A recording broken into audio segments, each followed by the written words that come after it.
Allô guys, j'espère que vous allez bien. Bienvenue chez Ladoua. Actuellement, dans le côté américain, oui, dans le côté américain, il y a beaucoup de choses, beaucoup de choses. On va y aller déjà avec le premier petit clash qui s'en vient. On sait que Drake et Kendrick Lamar, ils sont en clash. Il y a des diss tracks qui sont sortis. Ça fait tellement longtemps dans le hip-hop qu'on n'a pas vu des clashs. Et habituellement, le hip-hop, le rap, il se fait de clash. Telle personne clash l'autre personne, ça fait des V6 et les fans prennent position. Ça fait longtemps qu'on n'a pas vu ça. Ah, ok, on voit ça, ça chauffe. Vous dites de ouais, mais vous êtes de quel clan? Déjà, on commence par ça. Vous êtes de clan Drake ou Kendrick Lamar? On y va sans perdre des temps. Pourquoi? Qu'est-ce qu'il y en est? It's about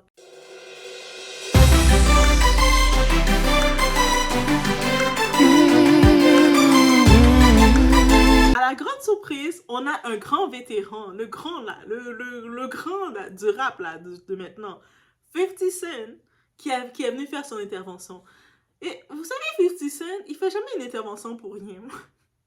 Là, l'intervention qu'il est venu faire, il est venu dire, hey, laissez Drake tranquille là. Vous savez que c'est un fragile, mais il n'a pas dit c'est un fragile, mais laissez Drake tranquille, ça sert à rien de le répondre dans le clash. C'est comme, ça va pas être bon là. C'est comme, je vois déjà où est-ce que ça va s'en aller. Et puis, tu sais, c'est pas bon. Ça va pas être bon pour lui, tu sais, émotionnellement, physiquement, ça va pas être bon. En gros, c'est quoi qu'il dit 50 Cent quand il dit ça? Il est carrément en train de dire que Drake c'est un fragile. Il peut pas clash avec d'autres personnes comme il veut. Est-ce que ça, il est pas du côté de Drake là quand il fait ça? Et 50 Cent a l'art de venir se mettre autour. Comme en France, du côté francophone, on a Booba. Du côté anglophone, on a 50 Cent. Lui, eux autres, là, ils sont des vétérans. Ils ont prouvé qu'est-ce qu'ils devaient prouver. Maintenant, ils se sont dit, tu sais quoi? Hmm, Maintenant, on va venir, on regarde qu'est-ce qu'on peut faire. De quoi qu'on peut parler, qu'est-ce qu'on peut faire. Et là, lui, 50 Cent, en venant faire ça, ça m'a tellement fait rire. J'ai fait, oh, ok. Euh, mais pourquoi? Tout de suite, on comprend. On comprend rapidement. Est-ce que vous pensez qu'il dit ça pour protéger Drake? Non. Il le tacle lui-même, il le clash lui-même. Et puis, on sait que beaucoup de personnes disent que Drake, il y a des ghostwriters qui écrivent ses sons. Les ghostwriters, c'est les personnes, tu sais, anonymes qui écrivent des paroles. C'est-à-dire, même moi, je pourrais être là, écrire des paroles, j'aime écrire, et j'envoie à des artistes, et puis ils prennent mes paroles. C'est ça des ghostwriters. C'est-à-dire, et puis ils te donnent un peu d'argent, ils te donnent des 500, 600 dollars, il a tes paroles sont chantées par des célébrités, par d'autres personnes. Tout le monde peut être ghostwriter. Vous aimez faire des poèmes, des poésies, vous avez des émotions à partager, écrivez-le et puis envoyez-le aux productions. Et puis dites-vous que, bien, pour être, assurez-vous aussi d'avoir une certaine petite rémunération. Si vous avez bien fait en sorte d'enregistrer vos paroles, parce que d'enregistrer vos paroles, ils peuvent vous payer jusqu'à 1000 dollars et plus. Si vous n'avez pas trop enregistré vos paroles, vous êtes allé les voir dans des productions, dans des studios, mais ils peuvent vous l'acheter comme pour 500 dollars, 200 dollars. Vous pouvez faire de l'argent facile. Guys, je vous donne des trucs encore pour faire de l'argent facile. C'est-à-dire être ghostwriter, être écrivain anonyme, fantôme, c'est payant. Ça peut être payant et puis plus que vous êtes reconnu d'écrire, ils vous reconnaissent, dites-vous qu'ils vont commencer à vous payer plus. C'est-à-dire que plus que première fois, ils vont pas vous payer beaucoup, dans une centaine de dollars, et plus ils voient que vous écrivez beaucoup et qu'ils utilisent vos sons, ils vous payent plus. Parce que la plupart de ces artistes-là, ils écrivent pas, ils chantent, ils écrivent pas leurs paroles. Ils sont rares ceux qui écrivent leurs paroles. Comme même les Beyoncé qu'on entend, Rihanna, tout ça qu'on entend, ils n'ont pas écrit leurs paroles, ok? Donc, c'est un petit truc que je vous donne. Vous aimez écrire, vous avez des émotions? Regardez les adresses de quelques maisons de production. Si vous voulez, dites Doha, est-ce que tu as, comme tu aimes ça faire des recherches comme ça, est-ce que tu as 2-3 adresses à me refiler? Et ça va me faire plaisir de sortir plein d'adresses pour vous dire allez-y. Allez-y, ça peut faire des dollars en plus. 2024, on monétise. On se monétise, c'est-à-dire vous avez vos émotions.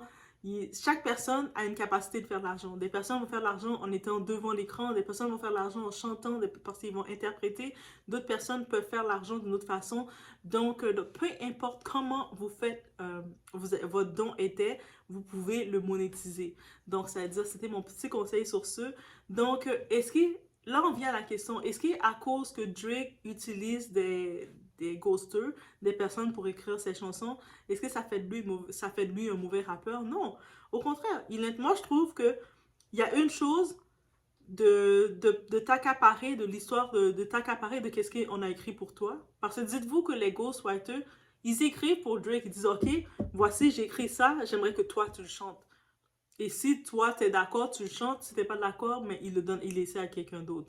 Il y a beaucoup de sons de Rihanna, par exemple. Ça a été, avant de passer à Rihanna, ils voulaient l'offrir à Britney Spears. Britney Spears, Umbrella, par exemple. Elle a manqué le son. Je pense qu'il y avait Britney Spears, il y avait deux autres chanteuses qui ont manqué qui disaient, ah, qu'est-ce qu'on va faire avec ça? Rihanna, elle l'a fait, ça a été number one. Mais eux autres, ça aurait peut-être pas été number one comme elle, ça a été number one. Vous comprenez? Donc, c'est pour ça que je dis que je vais pas blâmer un artiste qui n'écrit pas ses paroles. C'est plus comment il va être capable de l'interpréter qui va faire la différence. Aussi simple que ça. Là maintenant, 50 Cent là, qui vient dire ça, tacler Drake, c'est clairement, on sait que 50 Cent, le label 50 Cent et Drake, ça me surprend qu'ils sont pas amis en vrai. Parce que je sais pas pourquoi ça me surprend qu'ils sont pas amis. Il me semble que 50 Cent, il est ami avec le label de Drake, c'est Lil Wayne, c'est Nicki Minaj, Drake est dans ce label-là, dans ce clan-là. Donc, ok. Et puis là, maintenant, je me dis, mais Drake, oui, il a toujours chanté des chansons pour plaire au public, autant féminin que masculin, on sait. Donc, quand il chante Drake, son rap, il fait un rap soft, un petit rap avec plus d'émotion, et ça marche. On n'a pas toujours besoin de chanter Hey, F de I, N, M, I. On n'a pas besoin de faire ça. On peut des fois chanter des chansons fun, faciles, du rap fun et facile. Donc, là maintenant, je pense que je sais pas si Drake, il veut commencer aussi se prouver, dire qu'il est dans le street, mais Drake, t'es pas du street, ok? T'es un bon gars, t'es un good boy et c'est correct. On veut aussi ton profil. Le profil de Drake, je pense que pourquoi il a du succès, parce que c'est un good boy. Comme, good boy de ce qu'il est, je sais pas au-delà s'il est un good boy.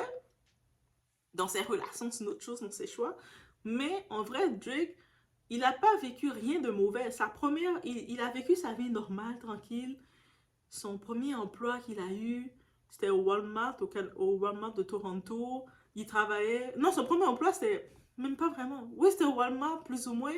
Mais c'est plus, il travaillait. Il était enfant star aussi. Il a fait Degrassi. La seule différence, les enfants stars du Canada, ils ont été plus protégés. Oui, je le dis, j'en profite d'ajouter ça. Les enfants stars du Canada ont été beaucoup plus protégés que les enfants stars des États-Unis, comme ils ont beaucoup de séquelles. C'est ça, je comprends. Parce que la plupart des Canadiens, enfants stars, des célébrités, ils ont rien de toc à raconter, excepté Justin Bieber, mais lui est allé du côté américain avec la mauvaise personne, Usher l'a vendu. Mais sinon, Drake, il a été chanceux. Il a été pris par Lil Wayne qui l'a protégé. Lil Wayne, là, on peut dire tout ce qu'on veut de lui, mais il protège ses artistes, ok?